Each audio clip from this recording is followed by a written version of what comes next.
अजय सिंह ने news one India से खास बातचीत की। वरिष्ठ पुलिस अधीक्षक हरिद्वार हैं अजय सिंह। तो पटवारी पेपर लीक कांड में अब तक 11 लोग गिरफ्तार हुए हैं। पेपर लीक कांड की तेजी से चल रही है एसआईटी जांच। पेपर लीक कराने और बेचने वाले नहीं बचेंगे। तो पटवारी पेपर लीक कांड की निष्पक्ष जांच की जाएगी। तमाम बड़ी बातें कही इस दौरान। तो पेपर लीक कांड की तेजी से एसआईटी जांच कर रही है, इसका जिक्र किया। साथ ही साथ पेपर लीक कराने और बेचने वालों पर कड़ी कार्रवाई होगी, इसका भी सख्त संदेश।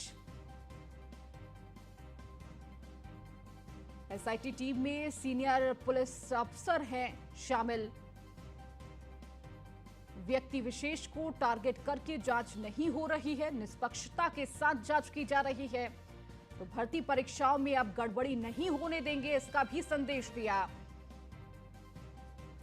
तो थोड़ा समय लगा लेकिन अब व्यवस्था ठीक होगी।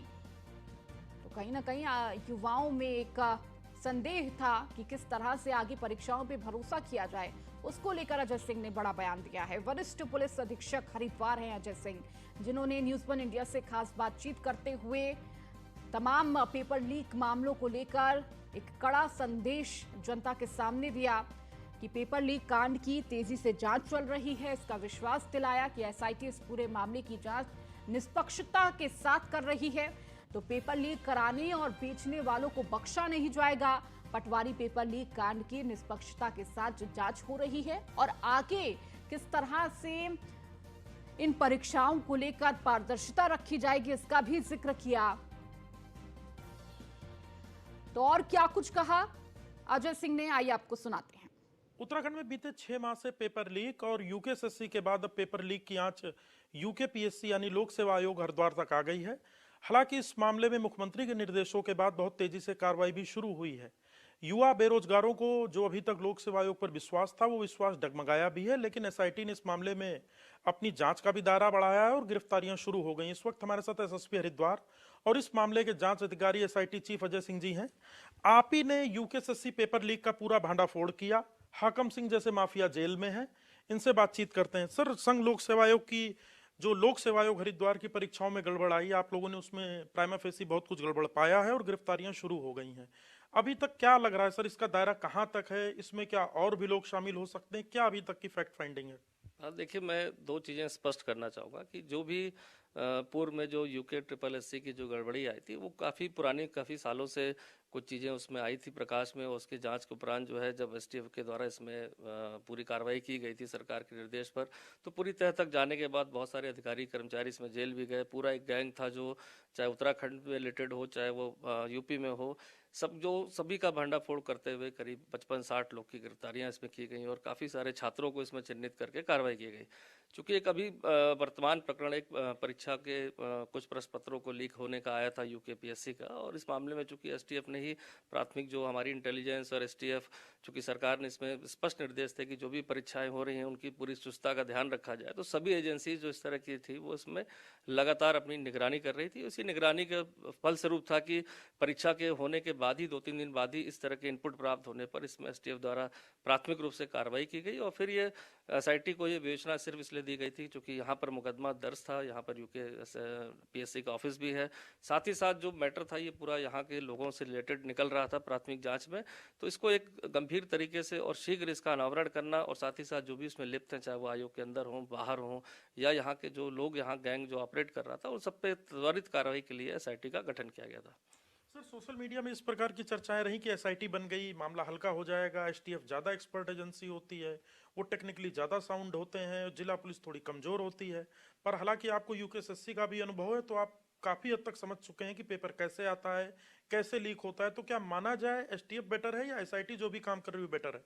देखिए, ये तो स्पष्ट है कि चाहे एसटीएफ हो, चाहे जिला पुलिस हो, सभी एक ही यूनिट के हैं और पोस्टिंग सिर्फ चेंज होती है। और जहां एक्सपर्टाइज की बात रही, हर चीज़ का, हर क्राइम के लिए एक एक्सपर्ट एजेंसी की जो उसको अनुभव होता है वो बहुत काम आता है। चूंकि लास्ट 6 महीने जब मैंने वहाँ काम किया था, मतलब हमारी टीम ने काम किया था, तो हमने सारी चीज़ों के एक, क्या कहते हैं कि जो तरीका होता है, कैसे पेपर लीक होता है, क्या साक्ष्यों की जरूरत पड़ती है, कैसे सोर्स उसको खोजा जाता है पेपर लीक का, तो सारी चीज़ों का जो अनुभव था एज रहते हुए वहाँ पर हमने काम किया था। और काम करने के बाद भी जब हम एसआईटी का गठन हुआ था तो जिला पुलिस में भी सिर्फ उन्हीं को एसआईटी में रखा गया है जो हमारे ऐसे मेंबर्स हैं जो एक्सपर्ट हैं, चाहे वो पूर्व में एसटीएफ में रहे हों, चाहे एसओजी में रहे हों, चाहे उनको टेक्निकल नॉलेज हो, और साथ ही साथ ऐसे लोग भी हैं जो लिखत पढ़त में जो काफ़ी एक्सपर्ट हैं।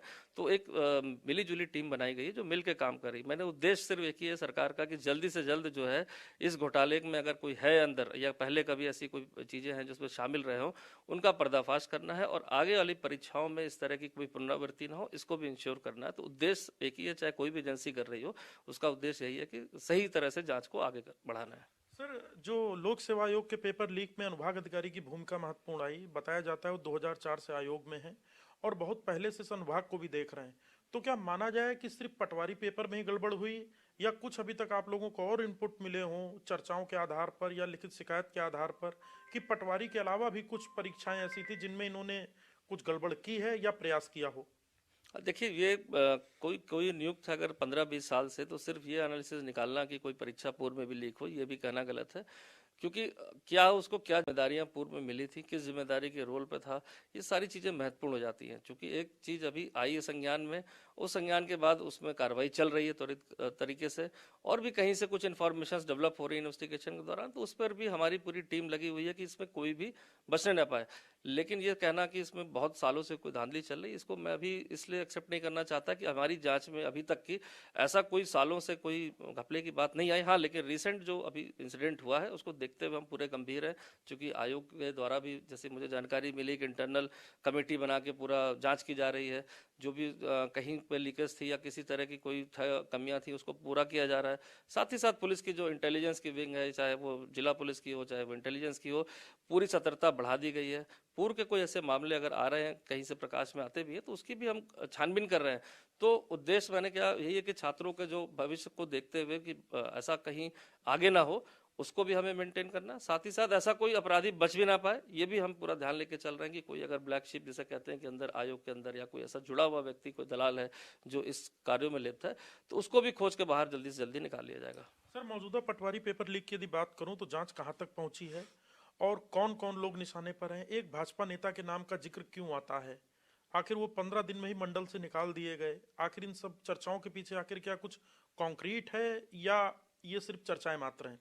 देखिए, मैं स्पष्ट करूंगा कि कहीं ना कहीं मीडिया में चाहे कहीं ना कहीं कुछ खबरों को सनसनीखेज बनाने का मैं मतलब ये कहूँगा कि कहीं ना कहीं आ जाती है ऐसी बात। देखिए, इन्वेस्टिगेशन ना किसी पद के लिए हो रही है, ना इन्वेस्टिगेशन किसी पार्टी के लिए हो रही है, ना इन्वेस्टिगेशन किसी को टारगेट करके हो रही है। इन्वेस्टिगेशन में कोई भी दोषी हो, किसी भी पद का हो, किसी भी पार्टी का हो, कोई आम आदमी हो, चाहे कैसा भी हो, वो सबके खिलाफ हो रही जो इसमें लिप्त है। ये इन खबरों का मैं इसलिए खंडन करता हूँ कि हमारी जो जांच इन्वेस्टिगेशन है वो अपराधियों के लिए हो रही है, किसी व्यक्ति विशेष या किसी उसके पद के लिए नहीं हो रही है। जो भी इसमें गलत पाया जाएगा उस पर फाइनली इस पर कार्रवाई होनी है, तो वो चीज़ें स्पष्ट हो जाएंगी आने वाले समय में, किसका क्या रोल था, किसकी कितनी संलिप्तता थी, वो सारी चीज़ें स्पष्ट हो जाएंगी। लेकिन चूंकि एक विवेचना के गंभीरता से चल रही है, तो उसमें बहुत ज़्यादा मैं अभी कमेंट नहीं करना चाहता। तो क्या माना जाए अभी ये जांच का दायरा और बढ़ सकता है या बहुत जल्द इस पर विराम लगने जा रहा है? देखिए, जांच पे तभी विराम लगेगा जब आखिरी व्यक्ति तक जो भी इसमें संलिप्त है उस पर कार्रवाई हो जाएगी। लेकिन जांच की तेजी भी त्वरित कार्रवाई चलेगा। आप देखेंगे आने वाले समय में हो सकता है कि काफ़ी सारे हम उसमें जो हमारे पटवारी परीक्षा में जो लोग शामिल थे, सभी के एक से एक हमने चिन्हित कर लिया ऑलमोस्ट। साक्ष्यों को भी एकत्र करके उसमें कार्रवाई करनी होती है, तो वो जो प्रक्रिया है वो टाइम लग रहा है। चूंकि इसमें स्पष्ट निर्देश है माननीय मुख्यमंत्री जी के भी है और सीनियर अधिकारियों के भी है, उनकी लगातार मॉनिटरिंग भी है कि जल्दी से जल्दी इसमें कार्रवाई की जाए, जिससे आने वाले जो अंदर अगर कोई ऐसी कमी है, कोई आयोग में से कर्मचारी अधिकारी है या बाहर कोई ऐसा गैंग सक्रिय है, तो सबको सलाखों के पीछे भेजा जाए और आने वाली परीक्षा को कैसे भी इसको जो है इंश्योर किया जाए कि उसमें कहीं भी कोई गड़बड़ी ना होने पाए। सर, मेरा आखिरी सवाल है, यूकेएसएससी पेपर लीक और यूपीएससी पेपर लीक, क्या इनमें कोई भी समानता आपको दिखती है? पहली बात। दूसरी बात, क्या उनके आरोपियों इनके आरोपियों में कोई समानता है? दूसरी बात। तीसरी बात, क्या पेपर लीक कराने में जिस प्रकार की मॉडस ऑपरेंडी है वो भी कहीं ले गए कमरे में, ये रिजॉर्ट में ले गए थे पेपर हल कराने, तो क्या कुछ कॉमन लोग अभी भी हैं आपको लगता है जो इसमें थे शामिल, पूर्व में बच गए, या ये नए लोग थे जो इस प्रकरण में शामिल हुए? देखिए, इतना तो मैं अपने जो हमारी इन्वेस्टिगेशन जो मैंने लास्ट में करी है यूके SSS में, जो एक पूरा नेक्सस गैंग का था, चाहे उत्तर प्रदेश के लोग उसमें शामिल थे और उत्तराखंड के लोग थे, और जो इसमें प्रिंटिंग प्रेस से रिलेटेड जो लोगों ने इसमें सहभागिता निभाई या जो अधिकारी कर्मचारी इसमें संलिप्त रहे बहुत सालों पहले, उस सभी को चिन्हित करके सलाखों के पीछे भेजा गया, काउंट फॉर किया गया और उन पर कानूनी कार्रवाई चल रही है जो माननीय न्यायालय में भी आगे चलेगी। तो उनके कोई भी अभियुक्त इस परीक्षा में शामिल होंगे ये तो एकदम इनकार इसलिए करता हूँ क्योंकि वो ऑलरेडी जेल में उन पर शिकंजा कसा जा चुका है। एक गैंग जो काफी सालों से सक्रिय था वो नेस्तनाबूद हो चुका है। अब रही बात यूकेपीएससी की, चूंकि ये प्रकरण अभी संज्ञान में आया है तो सिमिलरिटी, लेकिन क्वेश्चन की कहीं ना कहीं देखिए जो जिसको जिम्मेदारी दी गई है, या चाहे वो पेपर छापने वाला हो, चाहे पेपर की गोपनीयता बनाने में जिसकी जिम्मेदारी है, जब तक वो कंप्रोमाइज नहीं होगा तब तक पेपर की इस तरह से गोपनीयता भंग नहीं होती है। तो कहा जाए कि जो इसके कस्टोडियन है कहीं ना कहीं उस लेवल से ही कुछ लीक होती है। और रही बात पेपर सॉल्व करने की बात, तो नेचुरल सी बात है कि जब कोई पेपर या इस तरह की प्रश्न पत्र या संदिग्ध आते हैं तो कहीं ना कहीं वो गोपनीय स्थान पर ही उसका वो सॉल्व कराया जाता है स्टूडेंट साथ। तो ये पूरे देश भर में एक मोडस ऑपरेंडी, सिर्फ उत्तराखंड ही नहीं मैं कहूँगा देश में बहुत जगह देख रहा हूँ कि इस तरह की परीक्षाओं की जो है गोपनीयता भंग हुई है जिसमें पुलिस कार्रवाई कर रही है। और यहाँ तो मुझे लगता है कि ज़्यादा तेजी से एजेंसीज हो, चाहे हमारी कोई भी एजेंसी हो, लगातार इस पर, खासकर अभी का जो प्रकरण था पेपर लीक होते ही इसमें तत्काल सूचना को डेवलप करके एसटीएफ ने इसमें प्राइमरी रूप से कार्रवाई करी, एसआईटी का गठन हो गया, इन्वेस्टिगेशन में गिरफ्तारियां 10 से हो गई है और अभी भी ये कार्रवाई चल रही है। तो मेन उद्देश्य यही है कि आगे परीक्षाओं की शुचिता को बनाना, साथ ही साथ गोपनीयता कैसे बनी रहे उसको कार्रवाई करना, और तीसरी चीज कोई भी संलिप्त हो, चाहे किसी भी रैंक का हो, चाहे कोई भी हो, उसको तत्काल उसको पर्दाफाश करके इस केस में जो है आगे प्रोग्रेस करना, यही उद्देश्य लेकर हम चल रहे हैं और मुझे लगता है आने वाले बहुत जल्दी में हम इसमें इसको कर पाएंगे। देखिए युवाओं से अपील यही रहेगी, एज अ चूँकि मैं एक ऐसी परीक्षा को हेड कर रहा हूं जहां युवाओं का विश्वास पहले भी बना रहा है जब उन्होंने देखा इस कार्रवाई को, और इस विश्वास को बनाए रखें। और इस बात को मैं पूर्ण उस विश्वास से कह सकता हूं कि जो कमियां आई थी या जो लोग इस गैंग में शामिल थे वो सभी लोग को अकाउंट फॉर किया जाएगा, तो जिससे भविष्य में कोई सोच भी ना पाए कि हम इस तरह की परीक्षाओं को कहीं से लीक कर पाएं। तो युवाओं को थोड़ा विश्वास रखना पड़ेगा।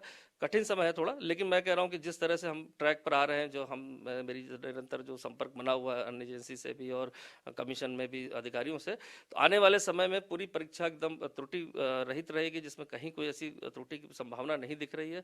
और जो इस तरह के संदिग्ध लोग थे वो जिम्मेदारी हमारी एसआईटी की है कि उनको चिन्हित करके उन पर कार्रवाई कर दी जाए।